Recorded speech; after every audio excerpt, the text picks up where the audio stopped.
역시 가슴 아픈 소식 해야 될 것 같습니다. 대한민국의 기틀이 무너졌었죠. 순위 확인한 것 보겠습니다. 대통령 탄핵당했습니다. 234대 56이었습니다. 자, 또 하나, 이제 청문회 열려서 진실에 다가서려고 노력했습니다만 그러나 맥이 많이 빠졌습니다. 사실을 얘기하지 않은 것 같은 장면이 많이 나왔는데요. 있었던 최순실 게이트부터 탄핵과 청문회까지 그 장면을 저희가 영상으로 준비했습니다.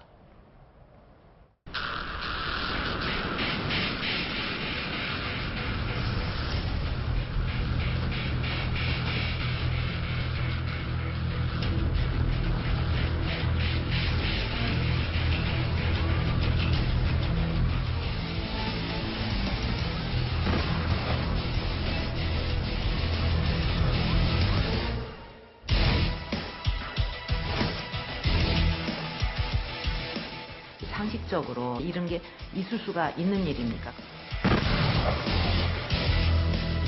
최순실 씨는 지난 대선 때 주로 연설이나 홍보 등의 분야에서 개인적인 의견이나 소감을 전달해주는 역할을 하였습니다. 취임 후에도 일정 기간 동안은 일부 자료들에 대해 의견을 들은 적도 있으나 청와대의 보좌 체계가 완비된 이후에는 그만두었습니다. 일마다 들어온 거는 맞고요.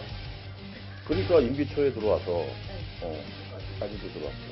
그럼 최순실 씨는 항상 일요일 그 시간대에 맞춰서 예, 일요일과 이제 무슨 뭐 어디 해외 순방을 간다든지 하면 이제 전날 정도에 들어와서 특별한 뭐 있으면은 그렇게 들어온 걸로 기억을 합니다. 큰일 났네. 그러니까 그한테 정신 바짝 차리고 걔네들이 이게 완전히 그 조작품이고 얘네들이 이거를 이거 훔쳐가지고 이렇게 했다는 걸 물어야 되고 이성원이도 아주 그 계획적으로 하고 돈도 요구하고 이렇게 했던 저걸로 해서 이걸 하지 않으면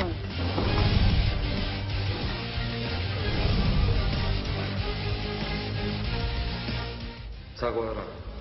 잘못했음. 이 네 마디야. 네 마디만 하면 적어도 끔찍한 일은 피할 수 있다. 잘못했음. 딱 이 네 마디다. 네, 채널A 정치부의 김정숙 차장 나와 계신데, 심 차장 이제 박근혜 청와대 계속 취재해 오셨잖아요. 네. 올 하반기 이제 취재하면서 만났던 청와대 저 상황 보고는 어떻습니까? 일단 한 7월부터 계속 이런 상황이 계속 커지고 그랬던 것 같은데요. 안타깝고요. 그럼에도 불구하고 청와대나 박 대통령 입장에서는 이 모든 것에 대해서 어떤 사죄라든가 이런 것보다는 지금 억울한 게 굉장히 많이 커져 있는 그런 상태인 것 같습니다. 앞으로 내년에 누가 집권을 할지는 모르겠지만 청와대에 앞으로 보안 손님들이 마구 둔화되는 일도 앞으로 없어야 되고요. 여러 가지 경호실이라든지 청와대 내부의 운영 시스템 같은 것들이 어쨌든 이번 사태를 통해서 크게 바뀌지 않을까, 바뀌는 계기가 되지 않을까 싶습니다.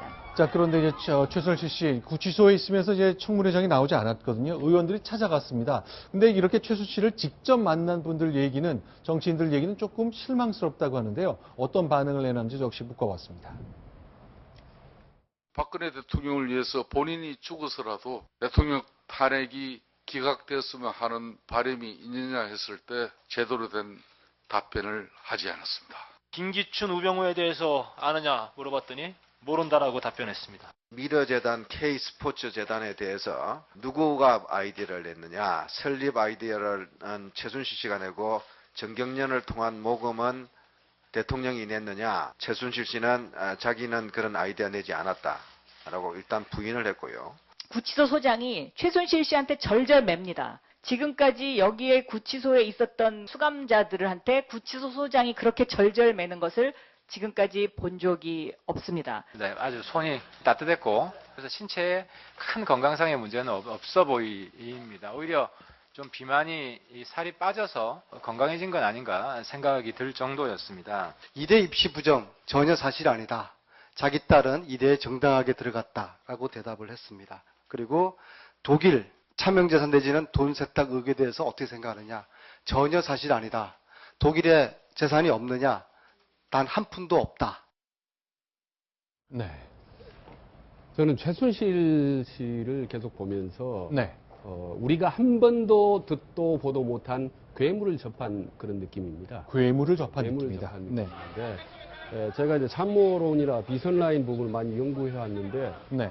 어떻게 규정을 할 수 없는 도무지 카멜레온처럼 수시로 변하는 무시무시한 괴물을 보는 듯한 느낌인데 뭐 아시다시피 뭐 재벌 총수도 꿀꺽 삼키고 뭐 청와대 수석들도 꿀꺽 삼키고 심지어는 대통령까지도 꿀꺽 삼키는 그 무시무시한 괴물을 우리가 지금 맞이하고 있기 때문에 국민들도 분노보다는 오히려 당황스러운 상황을 매일매일 맞이하고 있다. 네.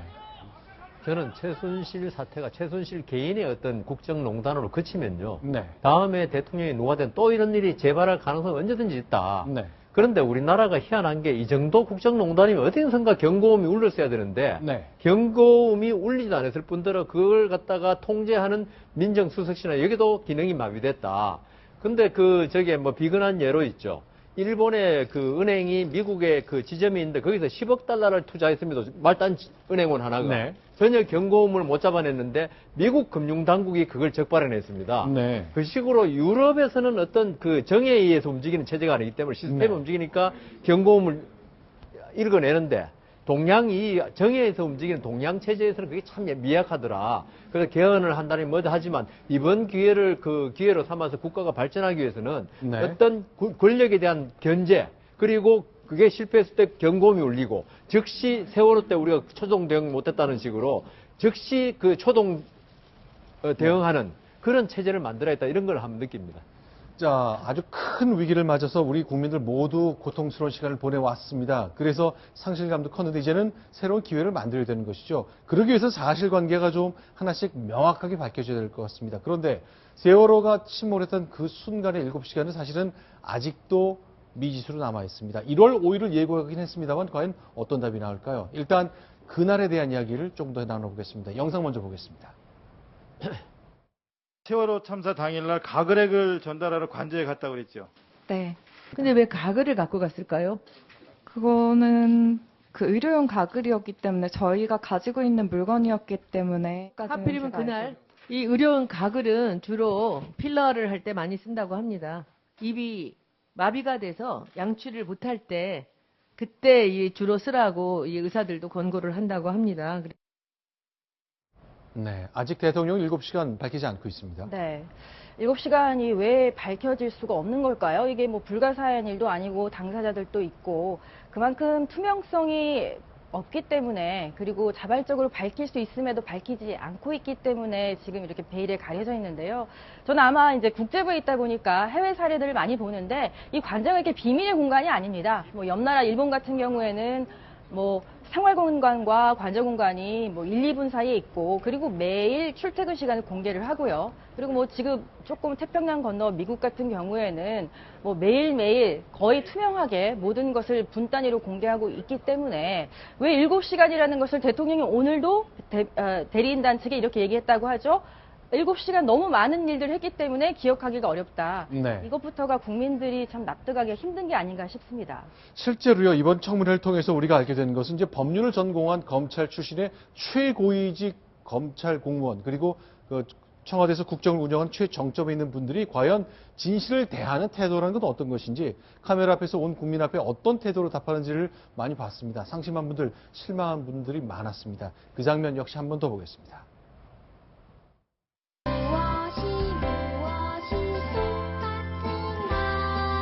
저는 그렇게 얘기한 일이 없습니다. 잘 기억이 안 납니다. 제가 잘 모릅니다.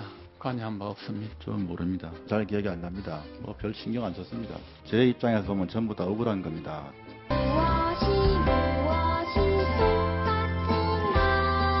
김기춘 증인 당신께서는 죽어서 천당 가기 쉽지 않으실 것 같습니다. 김기춘 증인 오리발 실장이라는 제가 별명을 다시 붙여드리게 되겠습니다. 나중에 부인도 모른다고 할 사람입니다.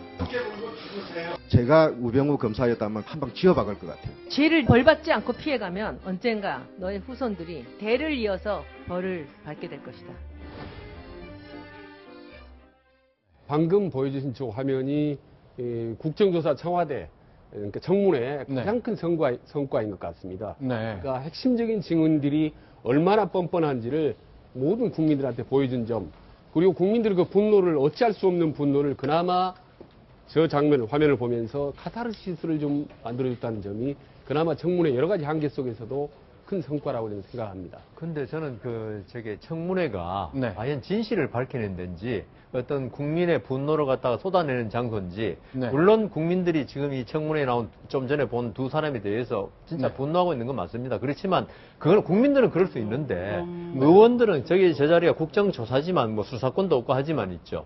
진실을 밝혀낸다 그러면요. 저기서 아까 나온 말 천당에 못 갈 것이다. 쥐어받고 싶다. 이런 말은 있죠. 네. 저 사람들이 잘못한 걸 잘못했는데 그걸 갖다가 의원들도 잘못하고 있다는 느낌을 주기 때문에 네. 제 생각에는 의원들 저기 나가는 의원들은 아무리 분노를 전달한다 하더라도 냉철해야 된다. 이게 국회의원들의 자질이고 자세지. 네. 분노가 있다고 해서 마치 일반인들 같이 네. 그렇게 분노를 마치 쏟아내는 것은 네. 오히려 진실을 밝히는데 전혀 도움이 안 된다. 저는 그렇게 생각합니다. 자, 일단 이렇게 호통도 치고 굉장히 자극적인 말로 상대를 이제 위압해서 모욕을 주는 것으로 카타르시스를 느끼는 한 그룹이 있을 수 있고, 그럼에도 불구하고 의원들이 절제해서 우리 지역을 대표하는 의원이라면 저 정도는 절제해야 맞다, 이런 얘기를 들을 수도 있을 것 같습니다. 그야말로 많은 분들의 생각이 다르실 것 같은데 두 패널의 의견을 좀 저희가 하나씩 소개를 해드렸습니다.